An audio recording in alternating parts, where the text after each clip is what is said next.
నమస్కారం కిరణ్ టీవీ ప్రేక్షకులకి స్వాగతం. ప్రస్తుతం మనతో పాటు ఉన్నారు ప్రముఖ ఆధ్యాత్మికవేత్త, జ్యోతిష పండితులు, వాస్తు నిపుణులు, అమ్మవారి ఉపాసకులు నానాజీ పట్నాయక్ గారు. నమస్కారం గురుగారు. శ్రీమాత్రే నమః.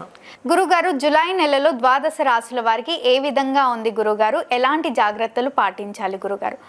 నెల మొత్తం కూడా యోగించాలి అంటే ఏ అమ్మవారిని ఆరాధించాలి, ఏ అయ్యవారిని ఆరాధించాలి? మా ప్రేక్షకుల కోసం ఒక్కసారి మీ మాటల్లో తెలియజేయండి. అనుకూలించే తేదీలు ఏంటి, ప్రతికూలించే తేదీలు ఏంటి గురుగారు? మా కోసం తెలియజేయండి గురుగారు. దీనికంటే ముందుగా అసలు గ్రహస్థితి ఎలా ఉందో చూసుకోవాలి. కుంభంలో రాహువు, మీనంలో శని, అవును, వృషభ రాశిలో శుక్రుడు ఉన్నాడు. అదేవిధంగా మిథునంలో రవి గురువులు కలిసి ఉండి 15వ తేదీ నుంచి రవి 16వ తేదీ ఆల్మోస్ట్ 15 మధ్యాహ్నం 16వ తేదీ నుంచి కర్కాటకంలోకి ఎంటర్ అవుతారు. అలాగే కర్కాటకంలో బుధుడు, సింహరాశిలో కుజుడు, కేతువు. ఈ యొక్క చంద్రుడు 1వ తేదీ నుంచి మొత్తం మనకి కర్కాటకం వరకు ఈ యొక్క 30 రోజులు సంచారం అనేటువంటిది జరుగుతుంది. ఈ మాసం 31 రోజులు, జూలై మాసం కాబట్టి. గురుగారు, మీన రాశి వారికి ఏ విధంగా ఉంది గురుగారు? వీళ్ళు ఎలాంటి జాగ్రత్తలు పాటించాలి? మీన రాశి వారికి ముఖ్యంగా రాస్యాధిపతి చతుర్థ స్థానంలో ఉన్నాడు. ఒక రకంగా మంచి పెద్ద ప్లేసు, పెద్ద గృహము, ఇలాంటి ఆపర్చునిటీస్ వస్తాయి. కాకపోతే ఇక్కడ ఏంటంటే కంబస్ట్ అస్తంగత్వ దోషము, మౌఢ్యమే అంటూ ఉంటాయి. ఇప్పుడు గురుమౌఢ్యం నడుస్తుంది. అలాంటప్పుడు ఏమవుతుందంటే వీళ్ళకి 2 విషయాల్లో జాగ్రత్తగా ఉండాలి. పెద్ద ప్రాపర్టీ తీసేసుకున్నాం అనుకుంటాం, కానీ ఎక్కువ లోన్ కూడా ఉంటుంది. లేదా ఒక్కోసారి ఎక్కువ అక్కడి నుంచి ఇక్కడ ధనం తీసుకొచ్చి పెట్టి అయ్యో ఎందుకు అనవసరంగా ఈ ప్రాపర్టీ తీసుకున్నాను అనేటువంటి ఇబ్బంది పడుతూ ఉంటారు. ఒకటి. ఇక రెండవ విషయం ఏమిటి అని చెప్పి చూసుకున్నట్లయితే ఉద్యోగం విషయంలో వర్క్ ఫ్రమ్ హోమ్ చేసుకునేటువంటి వారు అనవసరమైన ఘర్షణ ఎక్కడైనా వస్తుందా అనేటువంటిది కొంచెం చూసుకోవాలి. లేకపోతే ఏదైనా లిటిగేషన్ ప్రాపర్టీ తీసుకుంటున్నామా? ఎందుకంటే లిటిగేషన్ ప్రాపర్టీస్ తీసుకోవడం వల్ల కూడా కొంత స్ట్రెస్ ఉంటుంది, ముఖ్యంగా 15, 16 తేదీల వరకు ఈ జూలై మాసంలో. ఇక వీళ్ళకి పూర్వజన్మ కర్మస్థానం అనేటువంటిది ఒకటి ఉంటుంది ప్రతి జాతకానికి కూడా. ఆ పూర్వజన్మ కర్మస్థానంలో కుజుడు, కేతువు సంచరిస్తున్నాడు. కాబట్టి వీళ్ళు ఎట్టి పరిస్థితుల్లో కుటుంబ సభ్యులకు తెలిసిన వారు లేదా తండ్రి గారికి తెలిసిన వారు వారికి ఏదైనా అప్పు ఇవ్వడము, అప్పుల విషయంలో కొంత జాగ్రత్తగా ఉండాలి. కొత్త వాళ్ళు పరిచయాలు ఏర్పడతారు. అందులో ముఖ్యంగా సినిమా ఫీల్డ్, కళారంగాల్లో ఉండేటువంటి వారు, ఫ్యాషన్ రంగాల్లో ఉండేటువంటి వారు, స్త్రీలు కొంత కొత్త పరిచయాలు ఏర్పడేటువంటి యోగం ఎక్కువగా నడుస్తుంది వీరికి. అలాగే బంధువర్గంలో ఉన్న వారితో ఇష్టపడి వివాహం చేసుకోవాలనేటువంటి ప్రయత్నం ఫలిస్తుంది. పూర్వజన్మ కర్మ నిజం చెప్పాలంటే మీనలగ్నంలో ఎవరు జన్మించినా కూడా వాళ్ళకి తండ్రితోనే ఎక్కువగా ఉంటుంది వాళ్ళ లైఫ్ అంతా కూడా. అదేదో బొమ్మరిల్లు సినిమాలో లాగా అంతా నువ్వే చేసావు నాన్న అన్నట్టుగా వీళ్ళకి మంచి అయినా చెడైనా, ఒక బాధ అయినా, ఒక సంతోషమైన, ఒక గెలుపైన తండ్రితోనే ముడిపడి ఉంటుంది. అంటే నేను తండ్రికి ఇంత చేశాను, తండ్రి వల్ల నేను బాగుపడ్డాను, ఇవన్నీ ఉంటాయి. ఇప్పుడు ఆ ప్రదేశంలో కుజుడు, కేతువు కలుస్తున్నందుకు కొంచెం తండ్రి విషయంలో కొంత స్ట్రెస్ పడుతూ ఉంటారు వీరు. అది కొంచెం చూసుకోవాలి.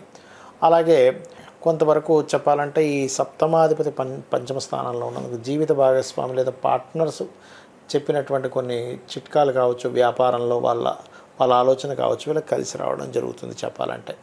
ఇక వీరు ముఖ్యంగా వాహనాల మీద వెళ్ళేటప్పుడు కొంచెం కొన్ని ఇన్సూరెన్సెస్ నెగ్లెక్ట్ చేస్తూ ఉంటాం, అటువంటివి చేయకూడదు.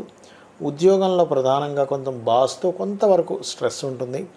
ఇక వ్యాపార సంబంధించిన విషయంలో బాగుంటుందని చెప్పుకోవచ్చు. లగ్నంలో శని సంచరిస్తున్నప్పుడే అది కొంచెం ఇన్వెస్ట్మెంట్స్ వల్ల ప్రచరిస్తున్నప్పటికీ కూడా వ్యాపార సంబంధించినటువంటి విషయాల్లో బాగానే ఉంటుంది. ఎందుకంటే వ్యాపార కారకుడు పంచమంలో ఉన్నాడు కాబట్టి దాని గురించి ఇబ్బంది ఏం లేదు.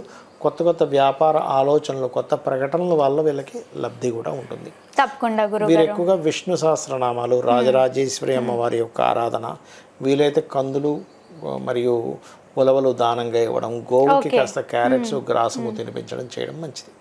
తప్పకుండా గురుగారు, జాతకం తెలియనప్పుడు లేదా రాసులు తెలియనప్పుడు ఇవే చూసుకోవాలా లేదా పర్సనల్ చార్ట్ ఏమైనా చూసుకోమంటారా? ఒకటమ్మా, పర్సనల్ చార్ట్ చూసుకోవడం అంటే వాళ్ళకి డేట్ ఆఫ్ బర్త్ ఉండాలి. అవును. తెలీదు అన్నప్పుడు ఏంటంటే వాళ్ళ పేరు మీద చూసుకుంటారు. పేరు మీద చూసుకునేది ఒక 10 to 15% మాత్రమే పనిచేస్తుంది. ఈ గోచారం అనేటువంటిది మాత్రం, గోచారం కూడా 10 to 15%. పర్సనల్ చార్ట్ ఎక్కువగా పనిచేస్తుంది ఎప్పుడు కూడా. అంటే మీరు పుట్టినప్పుడు ఉన్నటువంటి సమయం, ఏ సమయంలో పుట్టారు, అప్పుడు ఏ లగ్నం గడుస్తుంది, ఏ నక్షత్రంలో పుట్టారు, దాన్ని బట్టి ఏ మహాదశతో మీ లైఫ్ ప్రారంభమైంది, నవగ్రహాల్లో కూడా ఏ గ్రహం ఎక్కడెలా ఉంది. ఇప్పుడు ఉదాహరణకి వాళ్ళు ఎదగలేకపోతున్నారు, లగ్నం బలహీనంగా ఉంది, లగ్నాన్ని ఎలా దాన్ని స్ట్రెంగ్తన్ చేసుకోవాలి. ఇప్పుడు ఎంత ప్రయత్నించినా ధనపరంగా ఇబ్బంది వస్తుంది. ధనాధిపతి ఎలా ఉన్నాడు, శుక్రుడు ఎలా ఉన్నాడు అది చూసుకోవాలి. చాలామంది చేసే మిస్టేక్ ఏంటంటే వీళ్ళకి ఒక మార్గంలో ధనం ఉంటే ఇంకో మార్గంలో ప్రయత్నం చేస్తూ ఉంటారు. అంటే ఉదాహరణకి వీళ్ళకి ఫుడ్ రిలేటెడ్ వాటి మూలంగా ధనయోగం ఉంది, వీళ్ళు వెళ్ళి హాస్పిటల్ కట్టుకుంటాడు, రాదు. అట్లా ఎందులో ఉంది మీ ధనాధిపతి, ఏ గ్రహాలతో కలిసి ఉన్నాడు? వ్యాపార యోగంలో ధనయోగం ఉందా, ఉద్యోగంలో ఉందా? ఒకవేళ ఉద్యోగం ఉంటే ఇక్కడుందా, విదేశాల్లో విదేశీ ధనయోగం ఉందా? వ్యాపార యోగంలో ఉంటే ఏ వ్యాపారంలో ధనయోగం ఉంది, సర్వీస్ ఓరియంటెడా లేకపోతే ఏదైనా ప్రోడక్ట్ రిలేటెడ్, ఇవి చెక్ చేసుకోవాలి ముఖ్యంగా. అలాగే మరి కొంతమందితో కలవడం వల్ల ఇబ్బంది వస్తుంది. అది అన్నదమ్ములతో కావచ్చు, లేకపోతే అలా అన్నదమ్ములతో కొంతమందికి ఇబ్బంది ఉంటుంది. ఎందుకుంది అలా ఉన్నప్పుడు దానికి రెమెడీ ఏం చేసుకోవాలి? వాళ్ళ ప్రయత్నాలు సక్సెస్ అవ్వవు, ఏది మొదలుపెట్టినా ఆగిపోతుంది అంటూ ఉంటారు. అలాంటప్పుడు మూడో అధిపతి ఎలా ఉన్నాడు, మూడులో ఉండే గ్రహాలు ఎలా ఉన్నాయంటే ప్రయత్న స్థానం, సిబ్లింగ్ హౌస్ అంటారు, అది చెక్ చేసుకొని దానికి పరిహారాలు చేసుకుంటే ప్రయత్నం సిద్ధిస్తుంది. మరి కొంతమందికి ఎప్పుడు గృహం కొన్నా ఇబ్బంది వస్తూ ఉంటుంది, ఎందుకంటే చతుర్థ భావం పాడవుతుంది. చతుర్థ భావం పాడైతే ఏమవుతుందంటే వీళ్ళకి విద్యా విషయంలో ఇబ్బంది, గృహాలు కొనుక్కుంటే ఇబ్బంది, ఎప్పుడు ఏదో ఒక బ్యాడ్ నేమ్ రావడం జరుగుతూ ఉంటుంది. శీలస్థానం అంటారు. అలాంటప్పుడు చతుర్థాధిపతి మహాదశలు నడుస్తున్నాయి, ఇది ఒక్కోసారి హెల్త్ని కూడా ఇబ్బంది ఇస్తుంటుంది, ఎందుకంటే ఇమ్యూనిటీకి వ్యయస్థానం కాబట్టి. చతుర్థాధిపతికి సంబంధించిన దానం ఇవ్వడము, చతుర్థాధిపతి ఎవరో తెలుసుకుని దానికి ఆ రకంగా మెలగడం చేస్తూ ఉండాలి.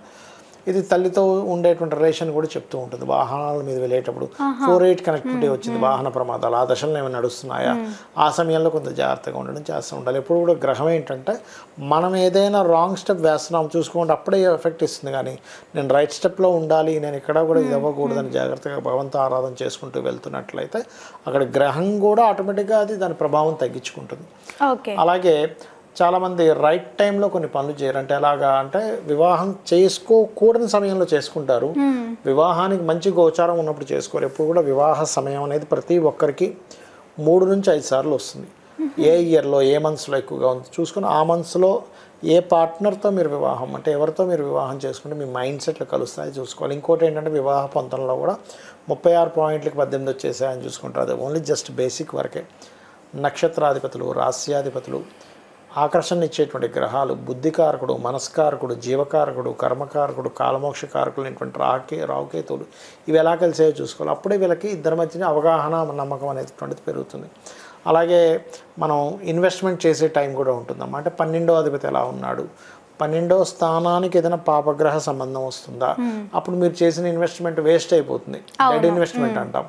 లేదా ఒక్కొక్కసారి 12వ అధిపతి బాగున్నాడు, కొంతమంది చూడండి 4 లక్షలు పెట్టి కొన్నారండి అసలు ఒకప్పుడు, ఇప్పుడు అసలు అది ₹1 కోటి అయిపోయింది అంటారు. అంటే ఇన్వెస్ట్మెంట్ బాగా కలిసి వచ్చే టైంలో ఇన్వెస్ట్మెంట్ చేయాలి. జ్యోతిషాస్త్రంలో ఇవన్నీ ఉంటాయి, ఇవన్నీ కూడా. అలాగే ఒక్కోసారి తండ్రి గారి ఆస్తి వీళ్ళు ఉంచుకోకూడదు. 12వ అధిపతి కనుక పాడేటంటే తండ్రి ఆస్తి ఈ అబ్బాయి పేరు మీద కానీ అమ్మాయి పేరు మీద పెట్టుకోకూడదు, అది అమ్మేసి కూడా కొనుక్కోవాలి అదే మనీతో. కానీ యాజ్ ఇట్ ఈజ్ భూమి ఉంచుకోకూడదు.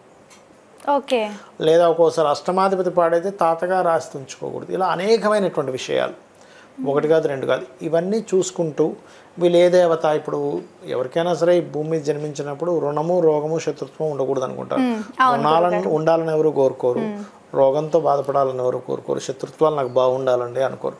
వీటన్నిటినీ తగ్గించేది వీళ్ళ ఉపాసనా దేవత.